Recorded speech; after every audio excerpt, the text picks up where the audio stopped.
Assalamu alaikum wa rahmatullahi wa barakatuh. My dear brothers and sisters in Islam, welcome to a new episode of our program, The Pool of Ideas, exclusively right here on Huda TV with Dr. Mahmoud Khalifa. In this very special episode, inshallah, we will begin talking about a new ideology that exists in the world that we live in today. From the sound of it, it sounds like it is a modern type of ideology, but we'll find out about it with the doctor in just a moment, inshallah. In this episode and also in the next episode, we'll be talking about postmodernism. Postmodernism. Doctor, if we can begin by defining this concept, I'm guessing it has something to do with modernity in one way or another because it's called postmodernism. Your thoughts? Actually, it is very hard to define postmodernism because it's a collection of ideas rather than a straightforward ideology. Postmodernism is more about what it denies than what it affirms.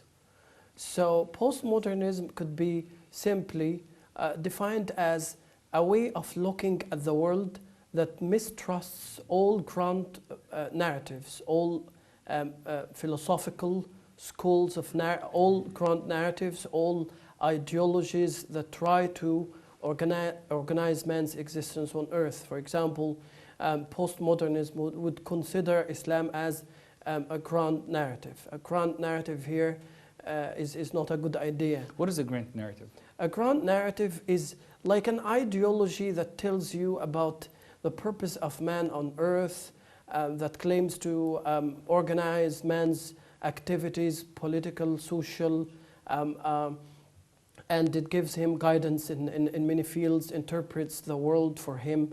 So a grand narrative is a way of looking at the world, of organizing the world, of giving it a purpose. So Islam, for example, is a totalitarian idea because it exhausts the social and political phenomenon by giving guidance in all fields of life. So Jean-François Lyotard in his book La Condition Postmoderne, or the postmodern condition, is very skeptical about all claims to grand narratives, narratives that somehow gives a progressive view of the universe, a progressive movement from in the universe, or gives a guidance or an interpretation of the universe. So, just so we can put it into context, around what year was this book published? Around the late 70s. It was 1970s. Yeah. So, and this comes as at the heart of this ideology of postmodernism. There lies an irrationalism, and I would call it the irrationalism of postmodernism is a loss of balance in Western civilization, because it comes right after the post, which means after modernism. This post comes after a modernism where the Western mind was sure about its purpose, where there was an ideology of progress, that the more the human mind works on things, the more it achieves solutions, the more it progresses. And and at the heart of modernism there was rationalism, which came as a result of the Enlightenment and the deification of reason as a source of all that is good. Mm-hmm.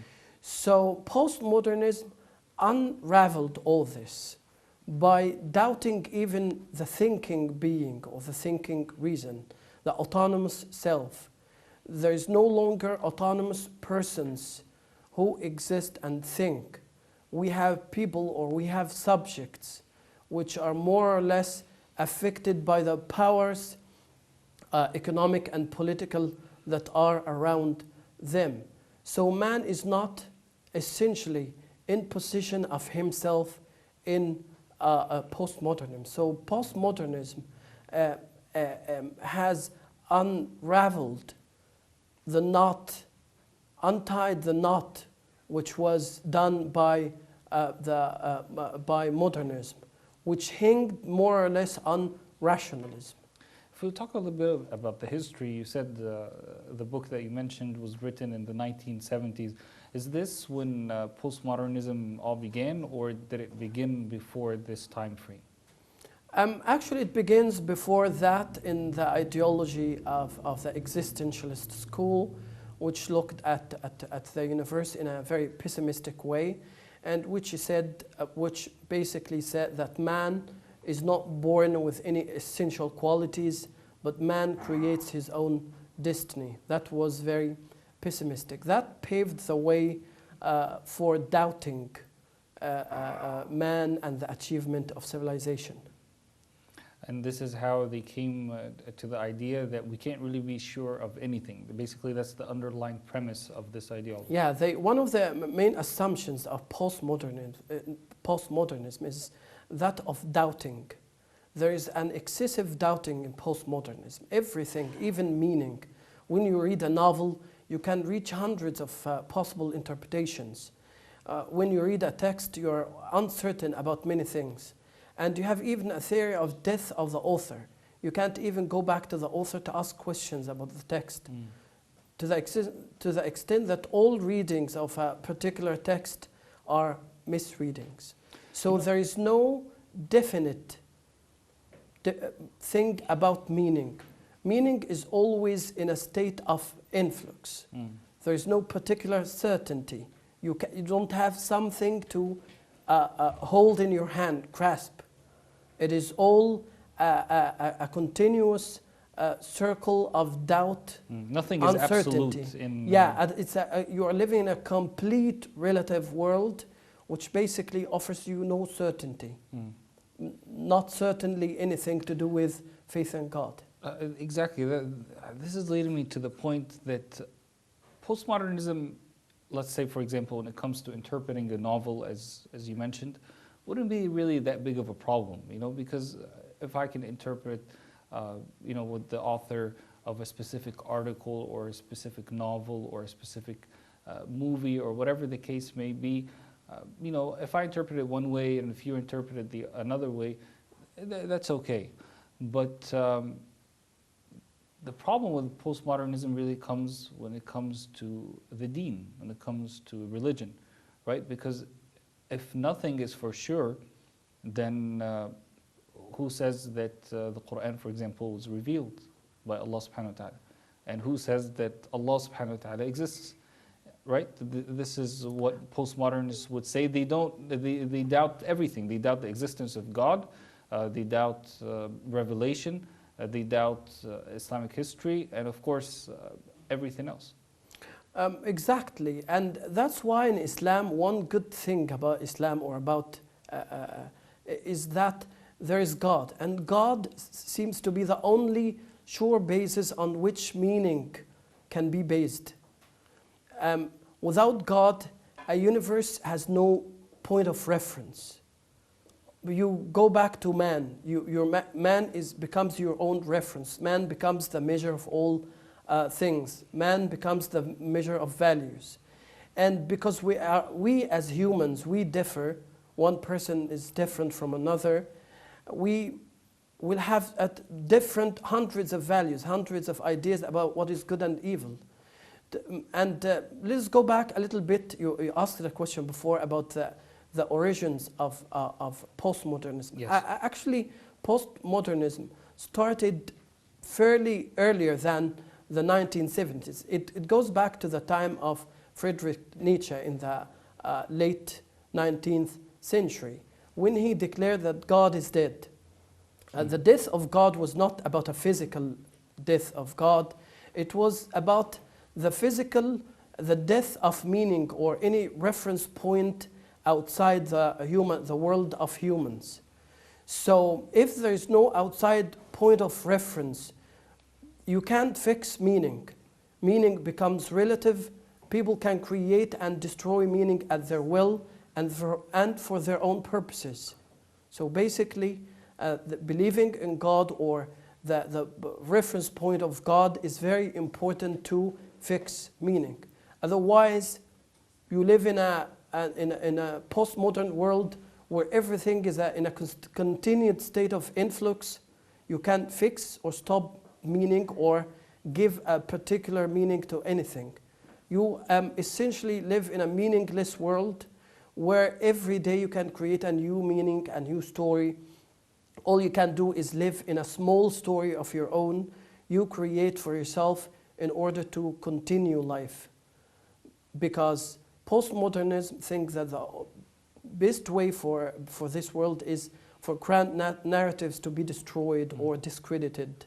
So postmodernism is not about creating meaning or certainty. It's about destroying meaning and certainty. Yeah. So in a postmodern world, all you have is a few stories here and there that explain small points in life. But you don't have an overall narrative, an overall point of view that would give purpose to an otherwise purposeless world. As you said, a grand narrative. We'll take a short break, inshallah.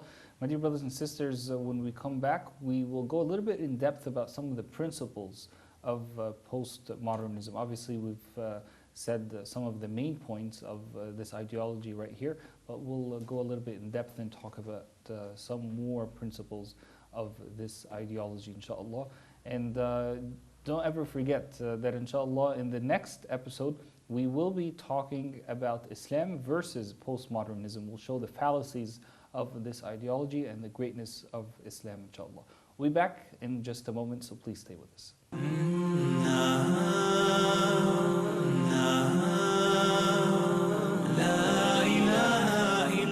Assalamu alaikum and welcome back, my dear brothers and sisters, to the Pool of Ideas right here on Huda TV. We are continuing to talk about the ideology of postmodernism, and in this segment, inshallah, we will go beyond the definition and the history of this ideology. We've talked a bit about the principles that postmodernism came to promote. We'll talk a little bit more about some of these principles here in this segment, but in a different light. We will be comparing and contrasting Islam versus postmodernism. Dr. Mahmoud Khalifa, welcome back. Thank you. Let's begin by talking about the idea that there's nothing absolute in postmodernism. While if we compare that to Islam, we will see that there are certain things that are absolute. Postmodernism, if I understood correctly from your discussion, basically nothing is really answered. There is nothing absolute truth. But in Islam, there are absolute truths. Your thoughts?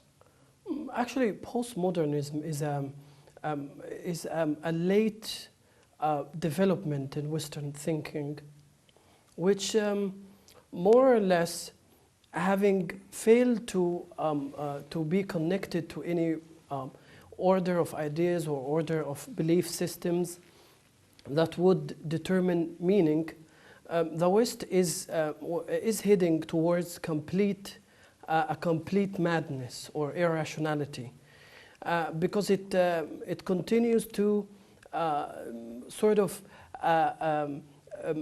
lose grounding in any certainty.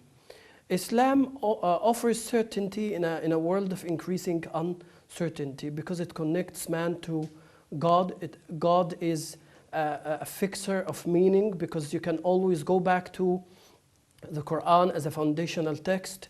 You can go back to the Sunnah as a foundational set of guidance, guiding ideas. So basically, Islam offers a Muslim two important things that would connect him to the world, connect him to a world of certainty, a balanced world, and they fix meaning, practice. They give general guidelines to everything. So basically, that guarantees fixing of meaning. Even all uncertainties can be tackled within the framework of the Quran and Sunnah. On the other hand, postmodernism destroys all sense of certainty, undecidability of meaning. It rejects God. Postmodernism is essentially an atheistic philosophy because it doesn't only destroy the idea of a stable meaning. It destroys any quest for the world beyond the world we have here. So by getting rid of God, that is nature's death of God, postmodernism have opened the doors, have opened the doors wide for a relativism that would destroy any kind of certainty. And man cannot function in this world without some certain rules and objectives and purposes. Postmodernism is purposeless. It deconstructs ideas, deconstructs certainties, but never establishes any certainties instead to replace them. And thus postmodernism leaves man in a state of continued influx. There is no, because there is nothing to fix meaning. There is nothing to decide meaning. There is nothing to decide truth. There is no truth in postmodernism. Postmodernism looks at all truth and all ideas as just attempts at understanding meaning, attempts at creating a grand narrative. So that was my next question, actually. Yeah. Grand narratives. Does Islam provide a grand narrative? In the positive sense, it does, because a grand narrative would be a narrative that explains many things in the existence of man. For example, in the Quran gives you the narrative of the origins of man, in Adam in paradise. Then when Adam ate from the tree, then he came along with Hawa to earth, and then they started receiving messages from God, and they started. Adam was taught all the ideas or names of meaning, and started the earthly life of knowledge and understanding. Adam, without guidance from God, would have found it difficult to fix meaning. فَتَلَقَّى آدَمُ مِنْ رَبِّهِ كَلِمَاتٍ فَتَابَ عَلَيْهِ. So the words received by Adam from God are actually knowledge of this world. So who guaranteed or guarantees the fixing of knowledge, or what makes this knowledge relevant and certain? Because it's a knowledge that comes from the ultimate source of knowledge and certainty, that is God. Yes. So Adam, also in as Surah Al-Baqarah, Allah subhanahu wa ta'ala says that He has taught Adam all the names. All the names here was interpreted as all sources of knowledge in the world. So the problem here, or the main Islamic idea, is that Adam, the archetype of man, the father of all men and women, has already got a fixed meaning, a certainty. Adam, having left paradise, was left in an uncertain world and could not have made anything on earth out of his earthly life without receiving the words from God. So receiving the words from God it means that God fixes meaning, fixes certainties for Adam. So Adam on earth is not living out of his mind, out of his conjectures. Adam is living out of a particular privileged access to divine knowledge. What else is a main principle in postmodernism that we can talk about and compare to Islam? Actually, one postmodernism idea of man. Postmodernism doesn't think of man as an autonomous, having an autonomous will. Man is essentially somebody who is basically in a state of influx, psychological influx. You are today one person, the other day you're different. You keep changing all the time. You don't have a basic identity according to postmodernism. And no basic principles at the same time. And as such, you are not accountable in a way. In Islam, man from birth to death learns, but he retains some identity. And as such can be responsible for his actions. So basically postmodernism is saying that human beings are totally the product of their surroundings or their environments. And they cannot be blamed for being whatever they are because it's not really in their hands. It's the society or the environment around them that shaped them. Am I correct? Yeah, exactly. They're being molded by the political, economic forces, and they're just a site on which these different political powers or economic powers fight. So a man is just a subject of other forces, is subject to economic forces, is subject to political forces. While Islam, on the other hand, we can say that no matter what environment you're in, you're still required to have a certain set of principles, a certain set of ideals, and to follow a certain set of laws. Obviously, it's different from society to society. If you're living in an Islamic land, it may be easier, and maybe as a state you're able to implement more of the laws of Allah subhanahu wa ta'ala, but that doesn't exempt you from the basic principles of Islam if you're not living in an Islamic environment, correct? Yes, right. So Islam gives you an individualism that is that would qualify you as an autonomous self to respond to challenges based on certain values that are taught to you by Islam. So Islam doesn't consider you a subject of other forces or an object on which other forces apply their leverage. It looks at man as an actant in the world, a Khalifa of God on earth. So man can mold the universe, not get molded. Man can shape nature to his benefit. Man can challenge politics, economics, and all these things. And should not succumb to so the he's not, situation that he's in. he's not looked at as an object of dark forces or economic forces. He is an actant, he is active, and he can change the world using his own will. Excellent. Are there any other main principles of postmodernism that we should be aware of? Actually, the principle of relativism is the worst one because it gives rein to the idea that man is the measure of everything. So if everybody is the measure of morality, you'll have millions of moral codes. So by putting Islam at the heart of its, by putting man, by absolving man of any commitment to any grand narratives or any great ideas like great religions like Islam, it absolves him of all commitment to anything. So man is, because he's in a state of influx, there is no standing morality. He decides what is right and he decides what is wrong for himself. So adultery, there's nothing called adultery because the basic thing is enjoyment, pleasure-oriented society. So one of the ideas of postmodernism is somehow we are in a pleasure-oriented society, and as such, what satisfies man is right, what makes him lose pleasure is wrong. Thank you so much, Doctor, for being with us, and this is definitely a very important topic, Islam and post-modernism. Alhamdulillah Rabbil Alameen, for the blessing of Islam, as always. It's my pleasure. Alhamdulillah. Jazakallah khair. My dear brothers and sisters, we hope that this episode was of benefit, inshallah. In the next episode of the Pool of Ideas, we will be talking about a new ideology and comparing it to the greatness and the perfection of Islam. Until then, take care of yourselves.